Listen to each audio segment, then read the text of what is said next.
FOB కోసము మరి అది కూడా చిరకాల వాంఛ. ఖచ్చితంగా 5 కోట్లు శాంక్షన్ చేయాలి. రైల్వే కూడా మిగతా పైసలు చేంజ్ కడతారన్నటువంటి విషయాన్ని లిఖితపూర్వకంగా నేను ఆధారాలతో చూపెడుతున్నా. ఇన్ని చేసినట్టు దాన్ని మా పేరు లేక ఊరు లేక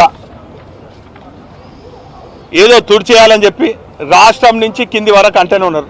కొందరు అంటారు కేసీఆర్ చెట్టును మొలకెత్తనీయం, కేసీఆర్ పేరు రూపుమాపుతామని కొందరు, ఇక్కడనేమో ఏం చేయనట్టే అని ఇంకో కొందరు. ఈ తీరుగా కాంగ్రెస్ బీజేపీ నాయకులు చాలా ప్రజలు ఆశ్చర్యపోతున్నారు, నవ్వుకుంటున్నారు. మీతో పాటు మీ పక్కన ఉన్న వాళ్ళు భజన కొట్టుకుంటా నవ్వుతుండ్రు కావచ్చు, కానీ ప్రజలు మాత్రము మరి మీరు చేసే అవాస్తవాలకు, మీరు చేసే అవాస్తవ ప్రకటనలకు నవ్వుకుంటున్నారు. కాబట్టి వాస్తవాలకు దగ్గర రండి. ఏదేమైనప్పటికీ కూడా ఇప్పటికి కూడా ఈ ప్రాంత బిడ్డగా నేను చెప్తున్నా, ప్రాంత అభివృద్ధి కోసం పాటుపడతాం. దయచేసి పార్టీలకు అతీతంగా రాండి అన్నది విజ్ఞప్తి. మరొకసారి చెప్తున్నా, ఈ ట్రై సిటీస్కు ముఖద్వారం అయినటువంటి కాజ్పేట్కు నేను ముందే ఊహించి ఇక్కడ ఖచ్చితంగా ఈ కాజ్పేట్ జంక్షన్ డివిజన్ స్థాయిగా చేయగలుగుతాం. మరి ప్రజల డిమాండ్ ఉన్నది, తెలంగాణ రాష్ట్రం ఏర్పడ్డది, ఇక్కడ కోచ్ ఫ్యాక్టరీ తీసుకురావాల్సిన సత్తా మరి ఆనాటి ఉద్యమ నేత కేసీఆర్కు ఉంది. మరి విభజన చట్టంలో కోచ్ ఫ్యాక్టరీని పెట్టడం వస్తుందని ముందే ఊహించి దయచేసి పత్రికా మిత్రులు గమనించాలి. ఇక్కడ ఎక్కడుగా నిజామాబాద్ పోయి ఐటీఐను ఇక్కడ నాయన నరసింహారెడ్డి మినిస్టర్ గారు ఉన్నప్పుడు కాజ్పేట్ మా ప్రాంత ప్రజలకు మరి మేలు జరగాలన్నటువంటి విషయాన్ని కూడా ఈ సందర్భంగా తెలియజేస్తున్నాను. అదేవిధంగా దూరదృష్టితోని ఎప్పుడో 40 ఏళ్ల కింద ఉన్నటువంటి బ్రిడ్జ్ను కూడా ప్యారలల్గా కట్టాలని చెప్పి 50-60 కోట్లతో మంజూరు చేయించడం.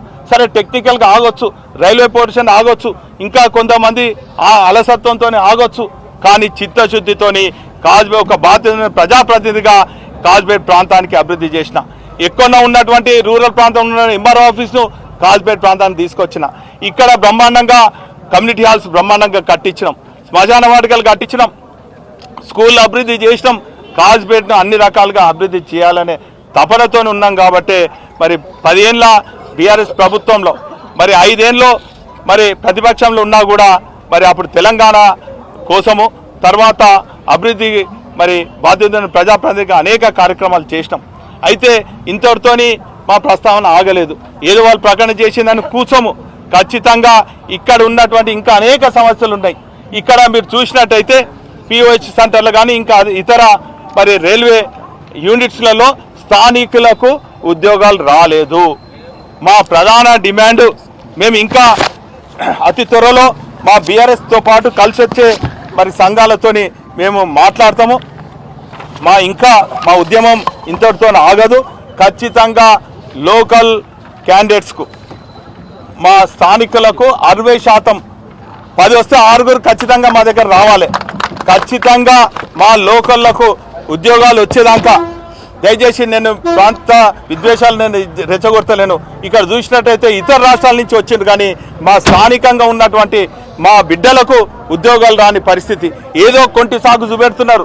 అందుకే ఖచ్చితంగా గెజిట్ తీసేసి ఖచ్చితంగా స్థానికులకు మరి 60% ఉద్యోగాలు వచ్చే వరకు కూడా బీఆర్ఎస్ పార్టీ పోరాటం చేస్తుంది అన్నటువంటి విషయాన్ని కూడా ఈ సందర్భంగా తెలియజేస్తున్నాను.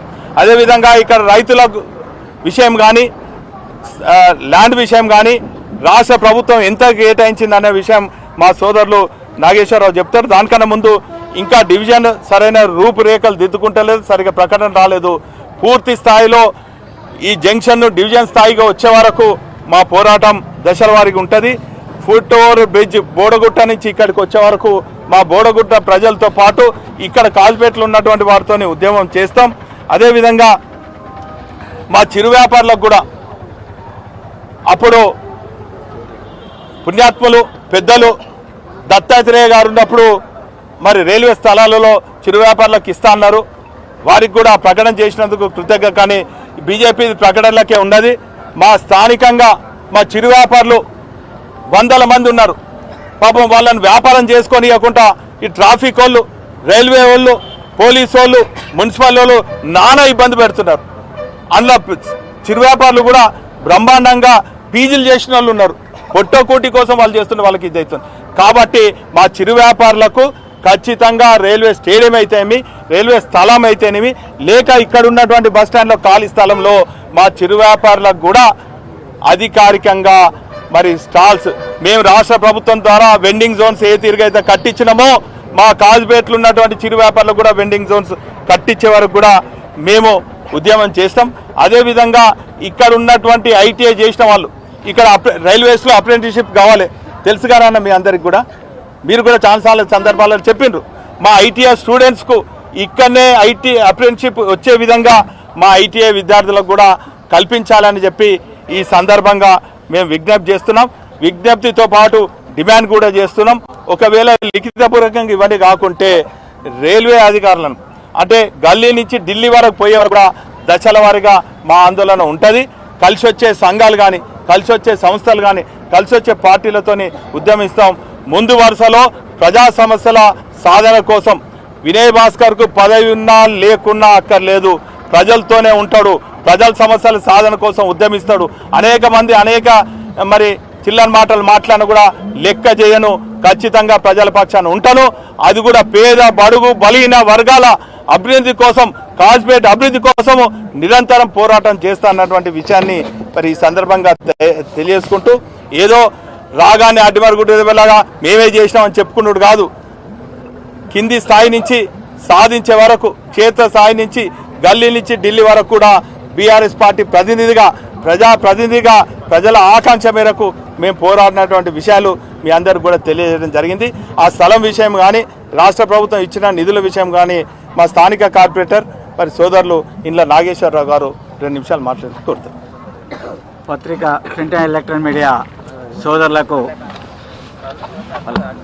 నమస్కారాలు. అదేవిధంగా కోచ్ ఫ్యాక్టరీ ప్రస్తావన గురించి వినయన్న గారు చాలా స్పష్టంగా చెప్పడం జరిగింది. ఈ కోచ్ ఫ్యాక్టరీలో కాంగ్రెస్ పాత్ర అనేది